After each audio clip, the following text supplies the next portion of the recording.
Building strength as a runner isn't all that much different than building strength for any other sport. Whether you're just starting out, training for a 5K, or taking on a marathon, incorporating strength training into your plan is going to help your running economy, your performance, and reduce your risk of injuries. Many runners focus solely on logging miles and try to steer clear of strength training and is a fear of becoming bulky or getting too slow. In reality, strength training is going to support the running goals rather than hinder them. The proportion of time that a runner needs to spend strength training to gain adequate strength is very low in proportion to the amount of time that they actually spend running. This makes it very unlikely for runners to put on much size while training for strength goals. If a runner does want to put on size, they're likely going to have to increase the amount of time they spend weight training and increase both their caloric and protein intakes. The benefits of strength training include better running mechanics, greater range of motion, an increase in tendon stiffness, the ability to efficiently recruit fast twitch muscles when needed, and reduced risk of injury. These all lead to an improved overall performance. For runners, there's 3 categories to focus on when it comes to programming a strength training session. The first focus for runners when it comes to strength training is focusing on compound movements. These are typically large movements that recruit multiple muscle groups at the same time. This is going to lead to overall strength development. This means stronger legs, stronger core, even stronger upper body to help the running efficiency. These are movements we typically want to see loaded pretty heavy relative to what the individual is capable of.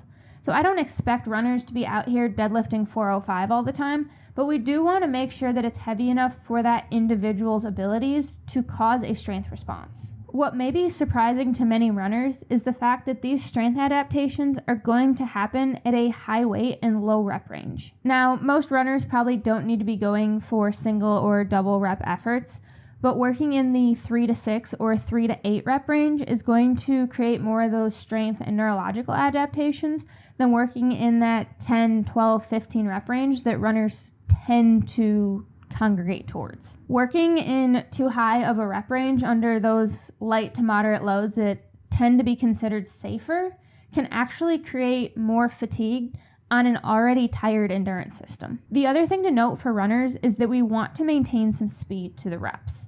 Now, technically this borders what we would consider power training for many other sports, is using a heavy load with some amount of speed.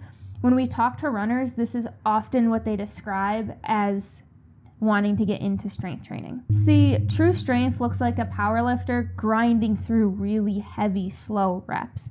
And while this can be inspiring to see, it doesn't always translate well to running efficiency.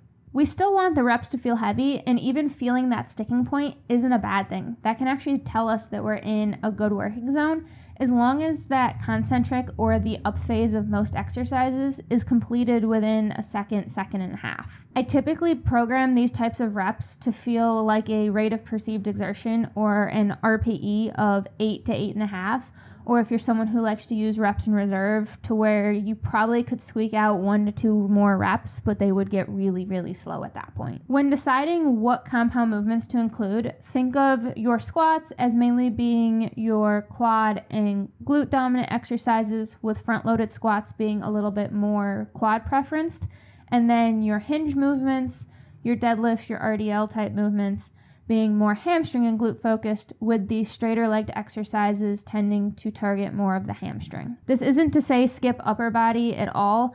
It may be more appropriate for many runners to use their upper body movements in their secondary movements, as many are limited in the days or time that they're willing to train. So using upper body for your heavy compound movements may not be as beneficial as making sure you get in a squat and a hinge movement during the week. And if there's a certain exercise within a movement pattern that you're not comfortable doing, it's okay. You don't have to program it. You can pick a different movement from the same pattern that feels a little bit more accessible. A common one is a lot of people aren't quite comfortable deadlifting yet. It's okay to pick a heavy Romanian deadlift, as it's oftentimes a much more accessible movement to many people. But yes, you do need to program your hinge movements. These are your hamstring movements. Many runners' aches and pains, the ones that we can't really figure out why they're happening, there's no mechanism of injury, are related to having a weak posterior chain. Train your hamstrings, train your glutes. The second focus runners should focus on is single leg movements.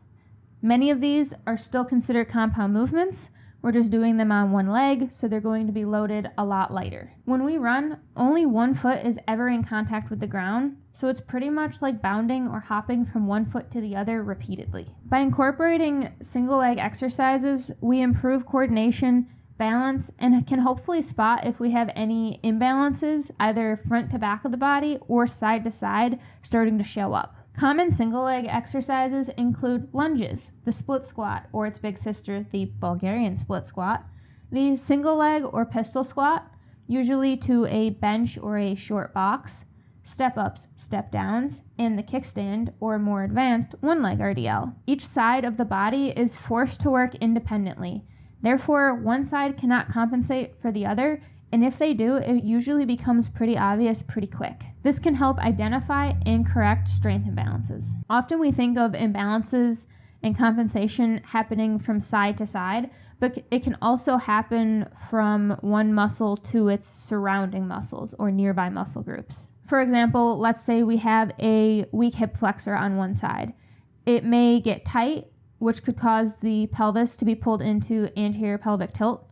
This then places the hamstrings in a lengthened position, which may show up as hamstring tightness or even as low back pain when neither the hamstring or the low back are the culprit of the pain. While small imbalances may not need to be corrected, the larger, more obvious ones can lead to overuse injuries in the compensating muscle group when it's used in a different way that it is intended to. Closely related to single leg exercises are lateral movements.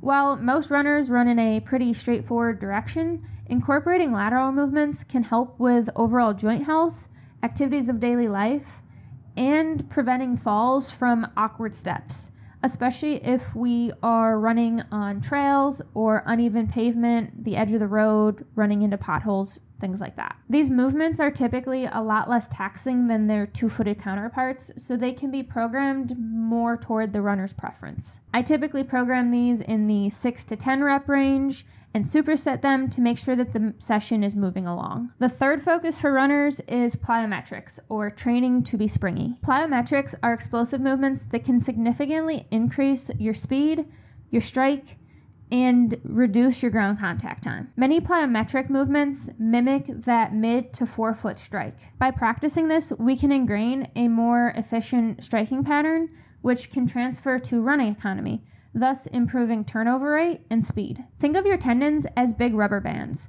When they stretch, they want to return to their normal position, so they rapidly contract, which propels the runner along. And we can train this to be even more efficient. All right, runners, this is one of my favorite demonstrations of how plyometrics and being springy relates to better running economy. So we're gonna start out, put your feet under your hips, and we're just gonna start bouncing up and down in place, really pushing through those ankles.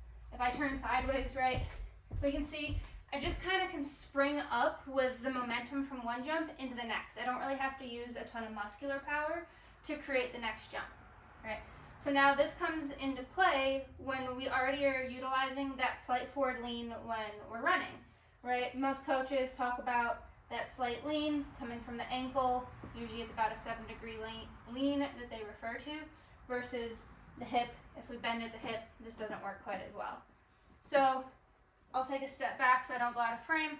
I'll start hopping up and down and then add that slight lean that I can move forward without any more effort than what I was using to go up and down. And do the same thing from the side, start hopping and add that lean, and I move across your screen. Now, if I lean back, start hopping, and then end up on my heels, right, I can't really spring back up, and it feels very awkward. So if we're already using that forward lean to create momentum, strengthening that plyometric response can carry us even a little bit further. So how do we train this? The simplest way is submaximal and maximal pogo hops. Just like we did in the demonstration, stand nice and upright, shift your weight to the ball of your foot, and hop up and down in place for 10 to 20 reps. Take a minute and a half rest, and then repeat this for 2 to 3 sets. Submaximal are the ones that we want to start with. These are the ones that we're just making sure that we're getting off the ground.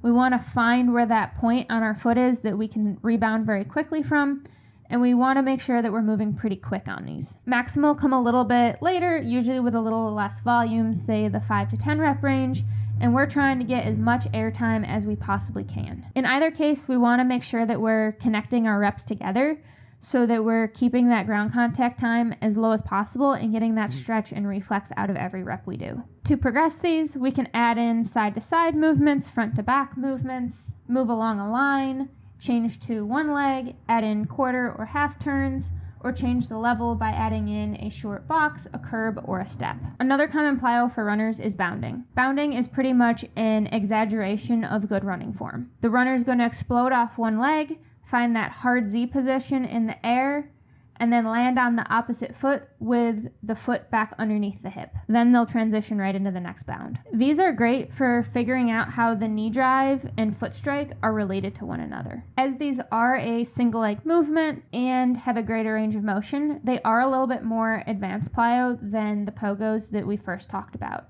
That doesn't mean that they're unattainable for most runners. We just want to make sure we're using caution, using appropriate rest time, and keeping the volume relatively low. While more advanced plyos, such as counter movement box jumps, can be beneficial to runners, especially when we're talking about the speed in which the entire leg contracts, we don't want to overlook the low-hanging fruit of those pogos and bounding. And remember, plyos are meant for speed. They're not meant to be conditioning. Once you start feeling slow or sluggish, it's time to be done with them. More is not better when it comes to plyos. So how do we put this all together? Aim to have 2 to 3 full body strength sessions a week. Start out with a dynamic warm-up, hit a few sets of plyometrics, then 1 to 2 heavy compound movements, and then 1 to 2 supersets of your single leg movements and upper body pushes and pulls. Oh, and make sure to cool down. This can be stretching, foam rolling, or toe and heel walks. Anything of that nature to make sure your heart rate is back down before you leave the gym. Remember to start with exercises that you're comfortable with and weights that you know you can handle. Then progress over time. Comment your favorite strength exercise below and subscribe to the Iron Darling. Thanks for watching and have a great day. Bye!